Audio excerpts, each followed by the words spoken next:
Hello, this is Jay Johnson, developer and executive producer for AudioFanFic.com. Had some recent questions about formatting. A lot of people wondering how can they kind of speed up the process between us approving it and you guys already having it formatted yourselves. It's a pretty simple process, so we're going to address a couple different things. The very first is how to do just the basic formatting itself. Well, once you're in your actual post, which you have to do obviously by log in.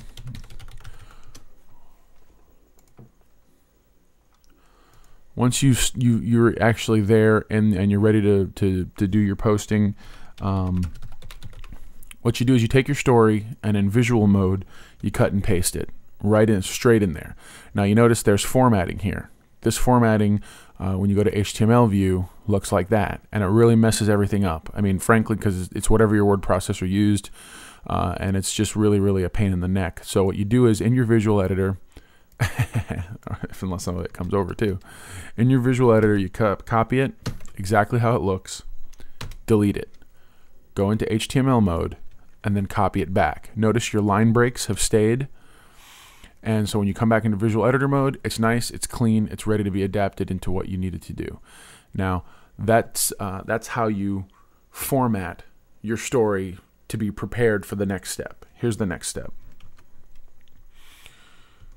Now, once you'll notice, and I'll click here on the Tin Man story by Leah Wood, also known as Fire Redhead. You'll notice there's several things here automatically. Very first thing is chapter 1. You have this pull down menu of the different chapters and sections.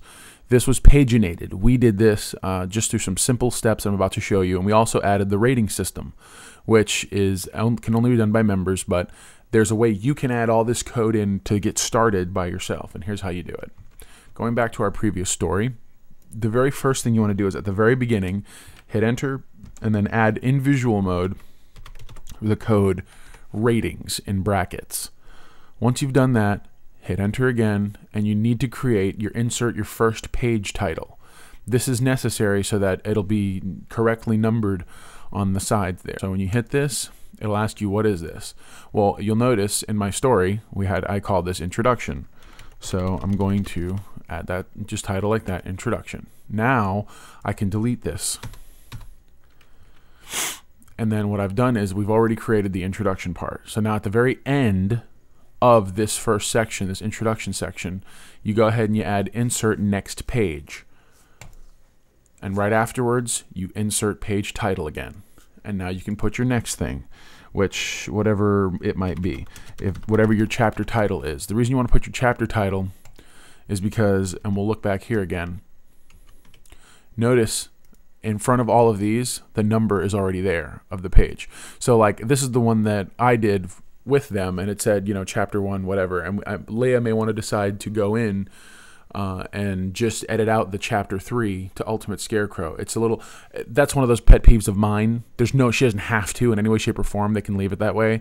But it looks a little redundant to have chapter 3. So, and there's really no way to remove those numbers from the beginning. So you figure out how you want to do it yourself and kind of go with that flow. It doesn't bother us one way or the other. It's not going to affect whether or not you get produced and that kind of thing.